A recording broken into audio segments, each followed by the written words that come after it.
भारत एक ऐसा देश जहां विचारधाराएं सिर्फ राजनीति नहीं तय करती, बल्कि करोड़ों लोगों की सोच और भविष्य भी तय करती हैं। और जब भारत में राष्ट्रवाद की बात होती है, तो एक नाम सबसे ज्यादा चर्चा में आता है, राष्ट्रीय स्वयंसेवक संघ यानी आरएसएस।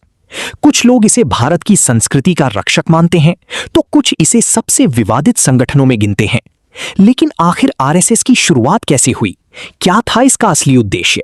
और कैसे ये संगठन भारत की राजनीति और समाज में इतना शक्तिशाली बन गया?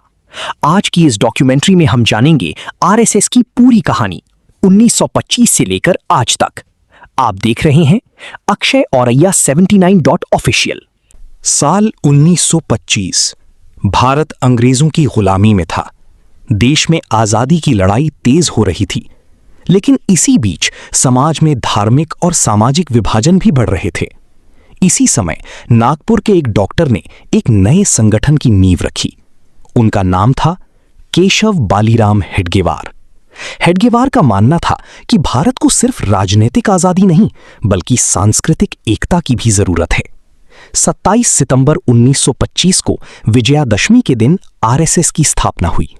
इस संगठन का उद्देश्य था हिंदू समाज को संगठित करना, अनुशासन बढ़ाना और राष्ट्रभक्ति की भावना पैदा करना। आरएसएस की सबसे खास पहचान बनी उसकी शाखाएं। हर सुबह मैदानों में स्वयंसेवक इकट्ठा होते, व्यायाम करते, ड्रिल करते और अनुशासन सीखते। धीरे धीरे आरएसएस महाराष्ट्र से निकलकर पूरे भारत में फैलने लगा। हजारों युवा इस संगठन से जुड़ने लगे। भारत के स्वतंत्रता आंदोलन में आरएसएस की भूमिका को लेकर आज भी बहस होती है। कुछ इतिहासकारों का कहना है कि आरएसएस ने अंग्रेजों के खिलाफ आंदोलन में सक्रिय भूमिका नहीं निभाई, जबकि समर्थकों का कहना है कि संगठन सामाजिक एकता और राष्ट्र निर्माण पर काम कर रहा था। 1940 में माधव सदाशिव गोलवालकर आरएसएस के दूसरे सरसंघ चालक बने। उनके नेतृत्व में संगठन तेजी से बढ़ने लगा।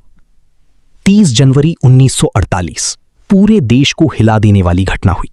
महात्मा गांधी की हत्या कर दी गई। हत्या करने वाला था नाथूराम गोडसे। गोडसे पहले आरएसएस से जुड़ा रहा था। हालांकि आरएसएस ने कहा कि हत्या के समय उसका संगठन से कोई संबंध नहीं था। इसके बाद भारत सरकार ने आरएसएस पर प्रतिबंध लगा दिया। हजारों स्वयंसेवकों को गिरफ्तार किया गया, लेकिन कुछ समय बाद शर्तों के साथ बैन हटा लिया गया। आरएसएस खुद को सांस्कृतिक संगठन बताता था, लेकिन धीरे धीरे उसका प्रभाव राजनीति में भी दिखाई देने लगा। 1951 में श्यामा प्रसाद मुखर्जी ने भारतीय जनसंघ की स्थापना की। यहीं से आरएसएस और राजनीति का रिश्ता मजबूत होने लगा। बाद में यही जनसंघ आगे चलकर बना भारतीय जनता पार्टी। 1975 तत्कालीन प्रधानमंत्री इंदिरा गांधी ने देश में इमरजेंसी लागू कर दी। इस दौरान विपक्षी नेताओं के साथ साथ आरएसएस पर भी कार्रवाई हुई। आरएसएस पर प्रतिबंध लगा दिया गया। हजारों कार्यकर्ताओं को जेल भेजा गया। लेकिन इसी दौर में संगठन ने अपना नेटवर्क और मजबूत किया। 1980 और 1990 के दशक में आरएसएस सबसे ज्यादा चर्चा में आया। कारण था राम मंदिर आंदोलन। विश्व हिंदू परिषद और बीजेपी के साथ मिलकर आरएसएस ने इस आंदोलन को बड़ा जनसमर्थन दिलाया। 1992 में बाबरी मस्जिद ढहाए जाने के बाद देश भर में दंगे भड़क उठे। इस घटना ने भारतीय राजनीति को हमेशा के लिए बदल दिया।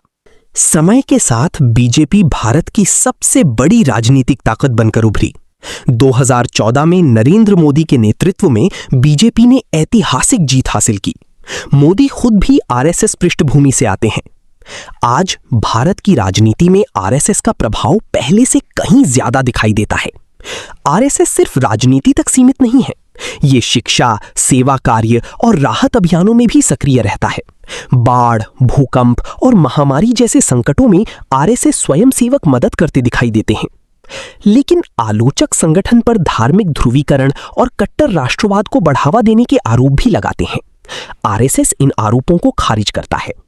आरएसएस एक ऐसा संगठन जिसने भारत के सामाजिक और राजनीतिक इतिहास पर गहरा प्रभाव छोड़ा है। कुछ लोगों के लिए ये राष्ट्र निर्माण की ताकत है, तो कुछ लोगों के लिए ये एक विवादित विचारधारा। लेकिन एक बात तय है, आरएसएस को समझे बिना आधुनिक भारत की राजनीति को पूरी तरह समझना मुश्किल है। अगर आपको ये डॉक्यूमेंट्री पसंद आई हो तो वीडियो को लाइक करें और चैनल अक्षय औरैया 79 ऑफिशियल को सब्सक्राइब करना मत भूलिए। धन्यवाद।